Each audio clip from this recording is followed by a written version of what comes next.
Hello students, welcome to the session. I am Mr. M.H. Mota, Assistant Professor, Department of Civil Engineering.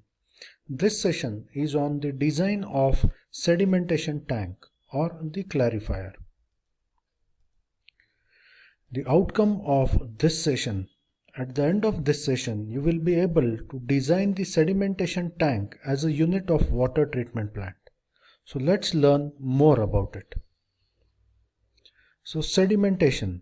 As we are aware, sedimentation is a physical water treatment process which uses gravity to remove the suspended solids from the water.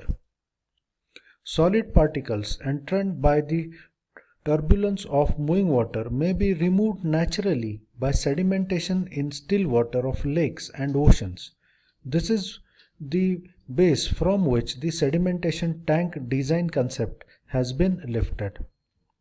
Settling basins are such a way large tanks constructed for the purpose of removing suspended solids by the process of sedimentation.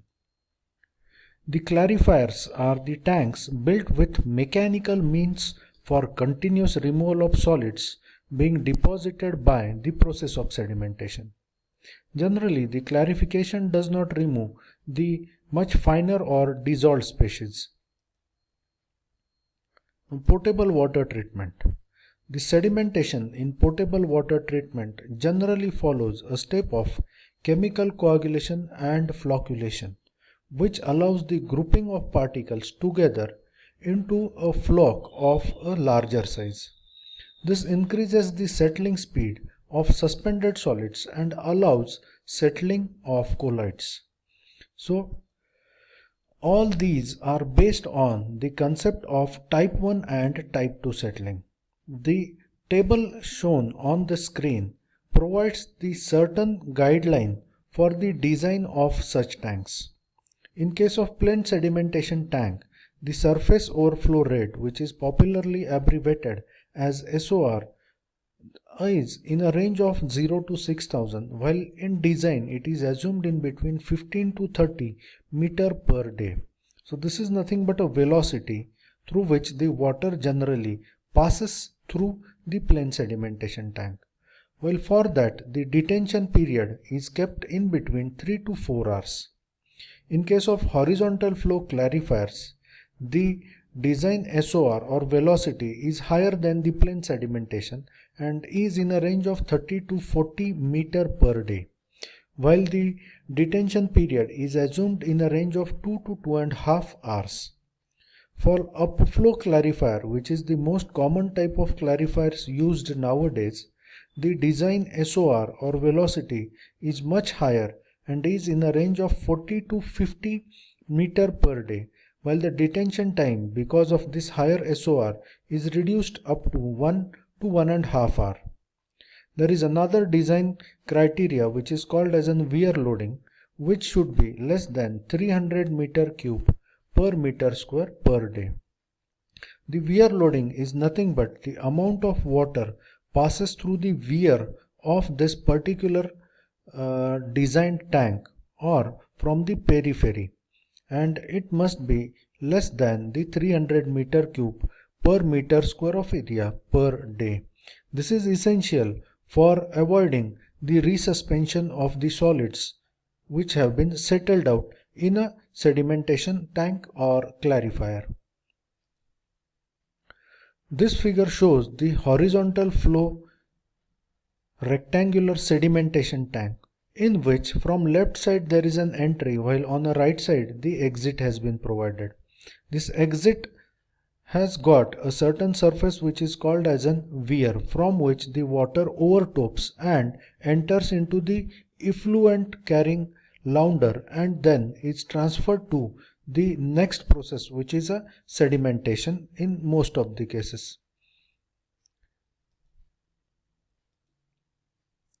This shows the vertical type fill and draw type sedimentation tank, in which water enters from bottom and rises and collected from its periphery through the collection launder.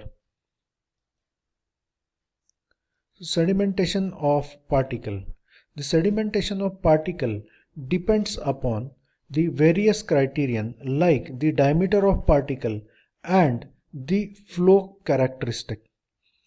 For that, there are different equations proposed for calculating the sedimentation velocity or settling velocity of a particle. For generally 10 degrees Celsius, in case of turbulent flow, the turbulent flow means a Reynolds number is in a range of 10 raised to 3 to 10 raised to 4, and in which the particle settled can have the diameter of more than 1 millimeter. For that, we generally use the Newton's law, which proposes the settling velocity equals to under root 3.33 times g multiplied by rho s minus rho upon rho multiplied by d, where d is the diameter of the particle. In case of transition flow, the Reynolds number is generally in a range of 1 to 10 raised to 3, while the particles which can settle in this are the particles of diameter 0.1 to 1 millimeter, can be then once again its sedimentation velocity can be calculated using a Newton's law with the modified equation as under root 4 by 3 multiplied by g by cd multiplied by rho s minus rho upon rho multiplied by d, where cd is the coefficient of drag. Well, in case of laminar flow, the Reynolds number is generally lesser than 1, and the particle diameter which can settle out under the laminar flow will have a particle diameter of even less than 0.1 mm. Please remember that the larger particles can settle out easily in the laminar flow. So for that, generally we use the Stokes law to calculate the settling velocity. According to Stokes law, the settling velocity can be calculated using the relation which equals to g upon 18 times v multiplied by rho s minus rho upon rho into d square, where the d is the diameter of particle.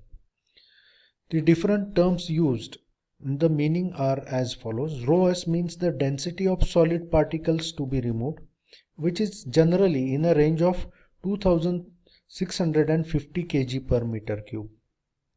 Rho is the density of water and is the function of temperature.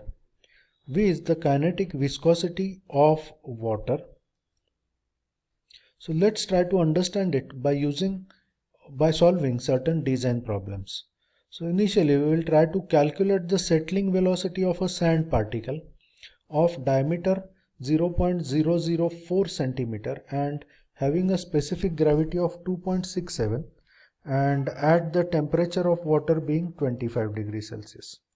So we'll try to calculate the solution. So the rho s will be 2670 as its specific gravity is given as 2.67, and at 25 degrees Celsius generally the density of water is 1000 kg per meter cube. For this, the kinetic velocity will be 0.9 centi-stokes or 0.009 centimeter square per second. So for this, the Stokes law is applicable as its diameter is less than 0.1 mm. So according to Stokes law, we can calculate the settling velocity using this equation, and putting the values of each, we can calculate the settling velocity as 0.162 centimeter per second. So it means that the particle of diameter 0.004 centimeter having a specific gravity of 2.67 will settle under laminar conditions at a rate of 0.162 centimeter per second. This particular value is helpful in designing all kinds of sedimentation tanks. In case of upflow clarifier, if we want to remove such kind of particles or particles larger than this, should have the upflow velocity lesser than or at max equals to this settling velocity, and so on. So this is how the calculation of settling velocity is helpful. Now we'll try to solve second problem, in which we will try to design a rectangular horizontal flow plain sedimentation tank, for which the design flow is going to be 3 million liters per day.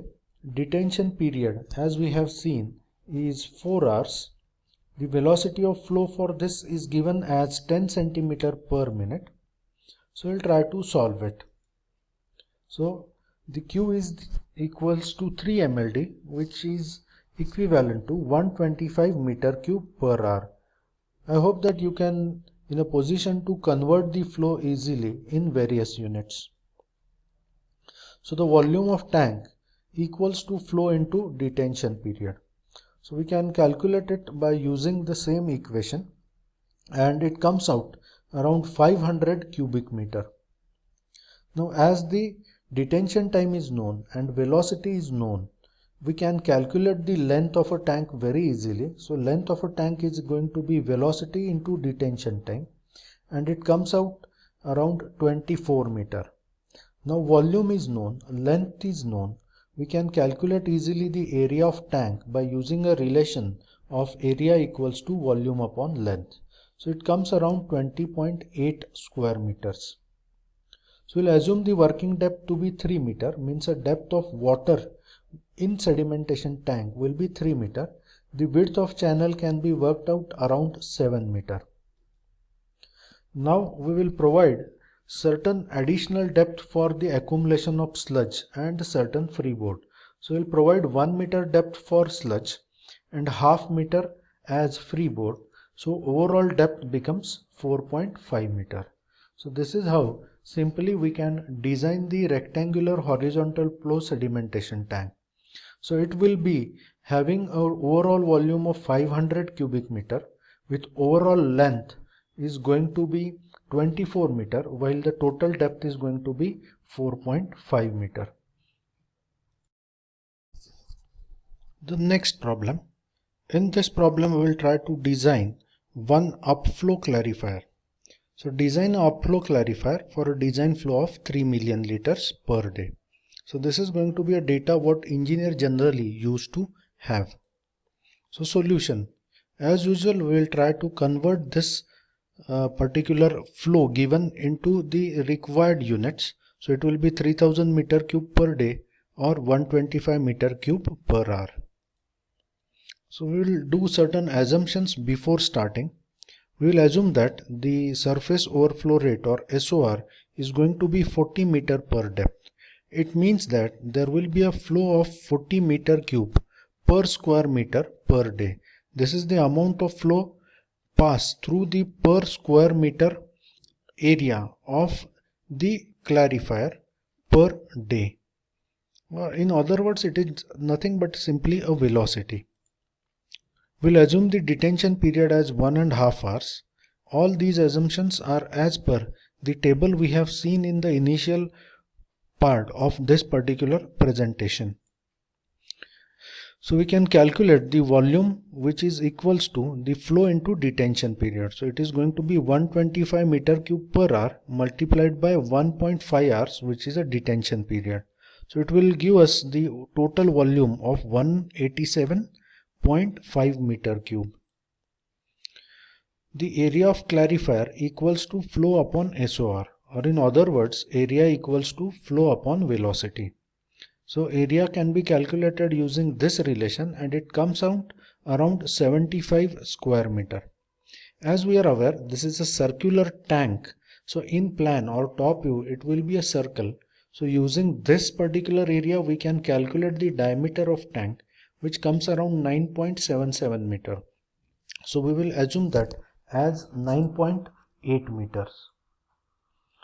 Using this and volume and area, we can calculate the depth of tank easily, which is going to be 2.5 meter.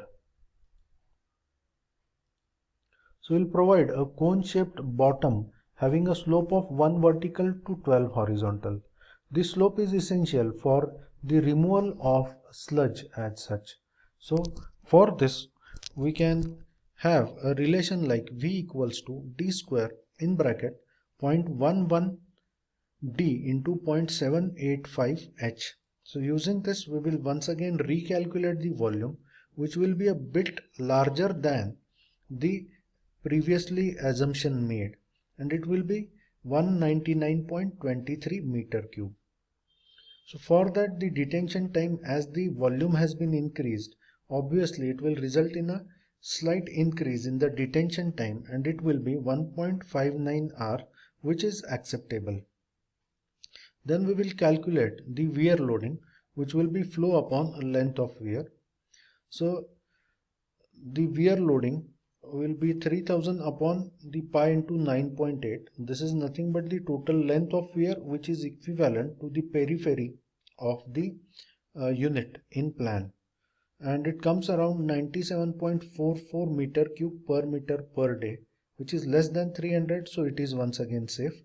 There will be no resuspension of the particles takes place.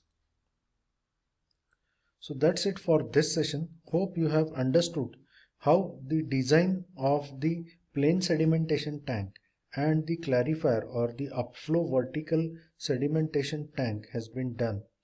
And in case of any query, you can text me anytime in terms of comments to this video.